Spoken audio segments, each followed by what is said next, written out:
अब हम mathematical tools के डेवलपमेंट में एक नया टूल की बात करेंगे जो है इंटीग्रल कैलकुलस। इसके पहले हम लोगों ने उतना ही इम्पोर्टेंट टॉपिक डिफरेंशियल कैलकुलस पढ़ा था। डिफरेंशियल और इंटीग्रल कैलकुलस के बिना फिजिक्स का काम चल ही नहीं सकता। तो डिफरेंशियल कैलकुलस में हम लोगों ने इस तरह से देखा था कि कोई एक फंक्शन, मान लीजिए एक फंक्शन है एफ एक्स, तो उसको अगर हम x के रिस्पेक्ट में डिफरेंशिएट करते हैं तो कोई एक दूसरा फंक्शन मिलता है, मान लीजिए कैपिटल एफ एक्स। तो हम कहते हैं स्मॉल एफ एक्स, इसको, इस फंक्शन को x के रिस्पेक्ट में डिफरेंशिएट किए तो ये फंक्शन आया कैपिटल एफ एक्स। ये अभी तक हम लोगों ने देखा था। मतलब किसी फंक्शन को डिफरेंशिएट करते हैं तो खुद एक दूसरा फंक्शन आता है, वो भी x का ही था। याद रखिए अभी हम x को वेरिएबल के तौर पर ले रहे हैं। तो इसका जस्ट उल्टा, अपोजिट, माने डिफरेंशिएशन का जस्ट अपोजिट, उसको हम कहते हैं इंटीग्रेशन। फिलहाल हम इंटीग्रेशन का क्या मतलब है ये अभी हम, माने उसकी मीनिंग क्या है वो अपन बाद में देखेंगे, लेकिन अभी हम सिर्फ टेक्निक क्या है वो हम देख रहे हैं। तो इसका मतलब ये है कि अगर इस फंक्शन को डिफरेंशिएट करने से ये आया तो इसका उल्टा इंटीग्रल कैलकुलस में ये होता है integral of f x, capital F x d x is equal to small f x. मतलब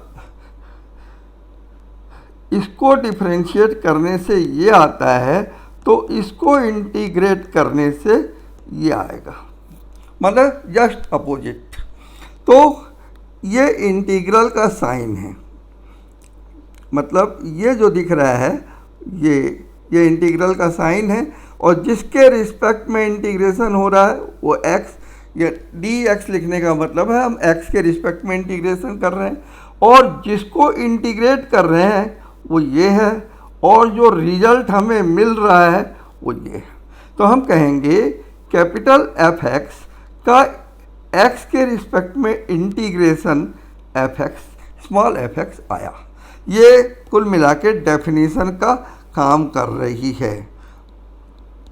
जैसे एग्जाम्पल के तौर पर D by d x of x cube, ये हम लोगों ने पढ़ा है 3x स्क्वायर।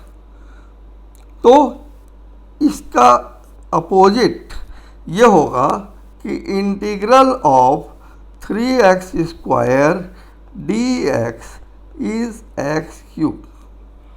तो हम जो समझें वो ये है, ये इंटीग्रेशन का साइन, और यहाँ जिसको इंटीग्रेट करना है वो, और जिसके रिस्पेक्ट में इंटीग्रेशन करना है वो ये, इज इक्वल टू कोई दूसरा फंक्शन।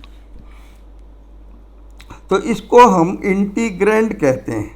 इंटीग्रेंड माने जिसका इंटीग्रेशन हुआ, और ये आपको जो दिख रहा है वो इंटीग्रल का साइन, और जिसके रिस्पेक्ट में हुआ वो डी एक्स, वो x के रिस्पेक्ट में, अगर डी वाई लिख देता तो y के रिस्पेक्ट में, और जो रिजल्ट आया वो ये। तो ये हम लोगों ने अभी तक डेफिनीशन समझी। तो अब हम एक आधा एग्जांपल और लिख रहे हैं, जैसे d by d x of sine x is equal to cos x, ये हम पढ़े हैं। तो इसका अपोजिट ये होगा कि integral of cos x d x is sine x. तो ये हमारी डेफिनेशन हुई। लेकिन यहाँ पर एक कन्फ्यूजन है, वो मैं बात करना चाहता हूँ। मान लीजिए जैसे इसी एग्जांपल को मैं फिर से ले रहा हूँ।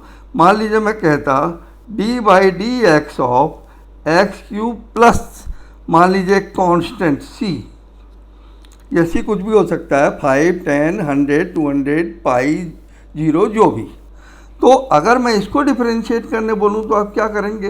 तो एक्स क्यूब का डिफरेंशिएशन जो होगा, ये एक्स क्यूब का पहले करेंगे, और सी का डिफरेंशिएशन तो 0 होता है, तो ये रिजल्ट फिर से वही आएगा, यानी 3x स्क्वायर। तो इस डेफिनेशन से जो अभी हम लोगों ने पढ़ी है उसके हिसाब से 3x² का इंटीग्रेशन, फिर से देखिए ये जिसको इंटीग्रेट किए और जिसके रिस्पेक्ट में इंटीग्रेशन, तो ये आना चाहिए x³ + c। तो यहाँ पर सिर्फ x³ आया था और यहाँ x³ + c। इसका मतलब ये है कि इंटीग्रेशन में एक कांस्टेंट छूटा हुआ रहता है और इस c को हम कहते हैं कांस्टेंट ऑफ इंटीग्रेशन।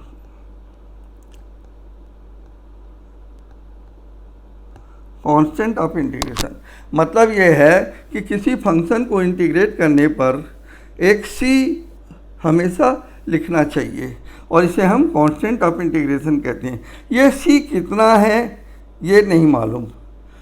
एक्चुअल में अलग अलग परिस्थितियां, अलग अलग कंडीशन पर c की अलग अलग वैल्यू आती है। ऐसा हम आगे जाकर जब पढ़ेंगे तो आपको बताया जाएगा c कैसे निकाला जाता है, लेकिन c की वैल्यू अभी हमें नहीं मालूम है, इसलिए इसको हम इनडेफिनिट इंटीग्रल कहते हैं। इनडेफिनिट इंटीग्रल, इनडेफिनिट इंटीग्रल का मतलब हमें c नहीं मालूम, या ये कहिए कि हमें कांस्टेंट को छोड़कर बाकी सब मालूम है। तो अब हम जैसी डेफिनीशन हम लोगों ने ऊपर पढ़ी उसी के हिसाब से अब हम जो स्टैंडर्ड रिजल्ट हैं वो हम नोट करेंगे। तो नंबर 1 हम लोगों ने पढ़ा है d/dx ऑफ x, ये हम लोगों ने पढ़ा है 1। इसका मतलब integral of 1dx = x + c। ये c फिर मैं कह रहा हूँ कि हमेशा लिखा जाता है, लेकिन अगर हम नहीं भी लिखें तो ये माना जाता है कि एक कांस्टेंट ऑफ इंटीग्रेशन लगा हुआ है। ये जो 1 है ये कई बार हम लिखते नहीं हैं, खाली इंटीग्रल dx = x ऐसा भी लिख देते हैं। और एग्जांपल ले रहा हूँ मैं, number 2 d/dx of x⁻n = nx⁻n-1। तो इसका मतलब है nx⁻n-1 dx = x⁻n + c। इसको हम ऐसा भी लिख देते हैं, ये जो n है इसको मैं इंटीग्रल के बाहर लगा दिया और x⁻n-1 dx = x⁻n + c। और इसको मैं ऐसा भी लिख सकता हूँ x⁻n-1 dx = x⁻n/n + c। ध्यान दीजिए, कोई बोलेगा c में n से डिवाइड कर दिए तो c/n आया, तो एक्चुअली c भी कांस्टेंट है, n भी कांस्टेंट है, तो c/n एक नया कांस्टेंट है, तो थोड़ा सा अलग से दिखे उसके लिए मैंने c' लिख दिया, वरना इसको c लिख दो तो भी कोई बुराई नहीं है। लेकिन ज़्यादातर स्टैंडर्ड रूप में ये नहीं रहता, ज़्यादातर स्टैंडर्ड रूप में ये रहता है कि इंटीग्रल ऑफ x⁻n dx, मतलब यहाँ जो n-1 था उसके बदले n लिख दिया, मैंने n को बढ़ा दिया। कितना बढ़ाया? 1। तो ये आ जाएगा x⁻n + 1 n + 1 + c। Actually c है और कांस्टेंट होता है वो जितना भी हो। तो ये हमारा स्टैंडर्ड फॉर्म आ गया जो कि फिजिक्स में बहुत बार यूज होगा। ओके, अब हम और एक एग्जांपल ले रहे हैं, नंबर 3। मान लीजिए मैं कहता हूँ d/dx ऑफ e⁻x क्या होता है, तो सब बोलेंगे e⁻x का डिफरेंशिएशन e⁻x। तो इसका मतलब है e⁻x का इंटीग्रेशन भी e⁻x से ही आएगा। मतलब इसको डिफरेंशिएट किए तो ये आया, तो इसको इंटीग्रेट किए तो ये आया, तो प्लस सी तो लगाना ही पड़ेगा। इसका मतलब ई रेज टू एक्स का integration e raise to x से ही होता है। और मान लीजिए मैं लिखता हूँ D by d x of log x, ये कितना होता है 1/x। तो इसका मतलब ये हुआ integration of 1/x D x is log x to the base। Number 5 D by d x of sine x, हम पहले भी लिख चुके हैं लेकिन फिर से लिख दे रहे हैं, cos x। इसका मतलब है integral of cos x d x is equal to sine x plus C, यहाँ पे भी प्लस सी है। Number 6 d by d x of cos x is minus sine x. तो इसका मतलब हुआ minus sine x d x is equal to cos x. लेकिन tradition में इस माइनस को इधर न लगा के राइट साइड में लगाया जाता है, और इसीलिए हम यहाँ पर माइनस लगाएंगे राइट साइड में, प्लस सी 7। और रिजल्ट देख रहे हैं d by d x of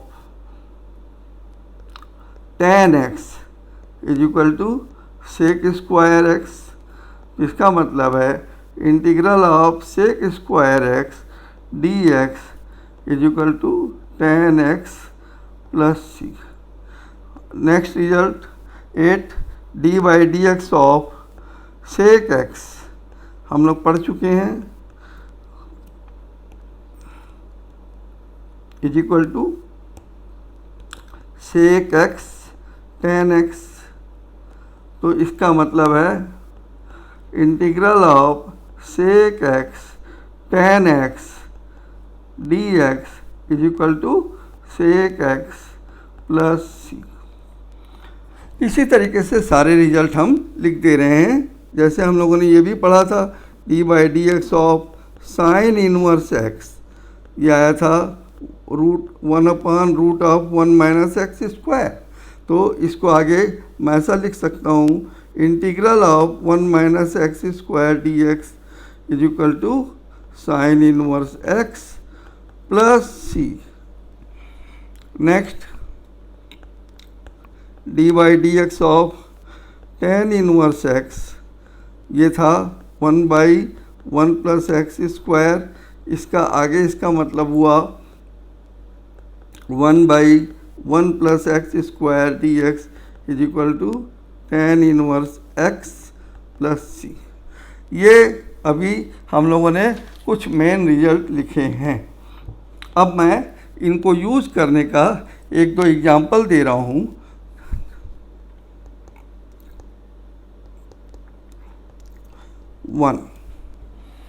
मान लीजिए मैं कहता हूँ find integral of 3x square minus 6x plus 5 plus 2 cos x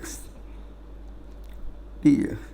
मतलब कई फंक्शन इसके अंदर घुस गए, एक ये एक ये एक ये एक ये, जानबूझ के थोड़ा बड़ा सा लिया है जिससे एक साथ कवर हो जाए। तो जैसे डिफरेंशिएशन में अपन लोगों ने पढ़ा था कि किसी फंक्शन से अगर कोई कांस्टेंट मल्टीप्लाई होता है तो उसे डिफरेंशिएशन के बाहर कर देते हैं, वैसे ही यहाँ पर भी होगा। तो मान लीजिए ये इंटीग्रल आई है, तो I is integral 3x square d x minus integral 6x d x plus integral 5dx plus integral 2 cos x dx, okay, is equal to. अब ये जो कांस्टेंट आप लोगों को दिख रहे हैं, ये इसे हम इंटीग्रल के बाहर ले लेंगे। जैसे ऐसा 3x square d x minus 6 x d x plus 5 dx plus 2 integral cos x d x. अब ये इसमें कौन सा फार्मूला यूज़ होगा? तो x रेज टू n वाला। इसमें कौन सा फार्मूला यूज होगा? ध्यान दीजिए, x का पावर 1 है, तो यहाँ पे भी x रेज टू n वाला। तो कैसे होगा? 3 जो अपन लोगों ने पढ़ा है, x रेज टू n का integration x raise to n plus 1 by n plus 1, तो x raise to 2 plus 1 by 2 plus 1 minus 6 x raise to 1 plus 1 by 1 plus 1 plus 5 integration dx का इंटीग्रल x हमने पहले लिख लिया है plus 2 और cos x का इंटीग्रेशन sin x, और एक कांस्टेंट तो रहेगा ही। कोई सोच सकता है कि एक कांस्टेंट इसका, एक इसका, एक इसका, एक इसका, तो इतने कांस्टेंट लिखने चाहिए। तो इसका जवाब है सारे कांस्टेंट मिलकर भी एक कांस्टेंट ही होंगे, इसलिए खाली एक लिख देना काफ़ी रहता है। ओके, तो ये हो गया 3x cube by 3 minus 6x square by 2 plus 5x plus 2 sine x plus c। Okay, अब यहाँ पर आप देखेंगे कि ये 3 कट जाएगा, ये 2 और ये 6 कैंसिल होके 3 बचेगा, है ना। तो मैं अब लिख दे रहा हूँ आंसर। ये आंसर आया x cube minus 3x square plus 5x plus 2 sine x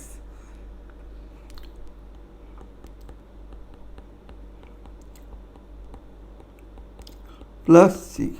यह है आपका आंसर। अब हम एक आधा एग्जाम्पल और बना के दिखा रहे हैं। मान लीजिए मैं कहता हूँ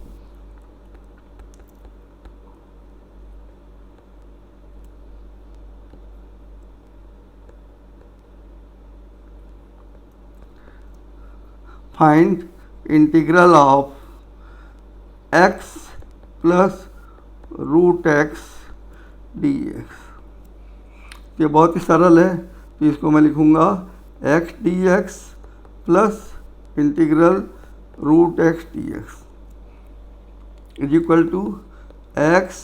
अब ये x का पावर 1 है, तो 1 प्लस 1 बाई 1 प्लस 1 प्लस ये x का पावर हाफ है, तो हाफ है तो x raise to half plus 1 upon half plus 1 plus c is equal to x square by 2 plus 2 by 3 x raise to 3 by 2 plus c। इस तरह से हम इंटीग्रेशन के एक दो एग्जाम्पल लिए, उसके आगे का हम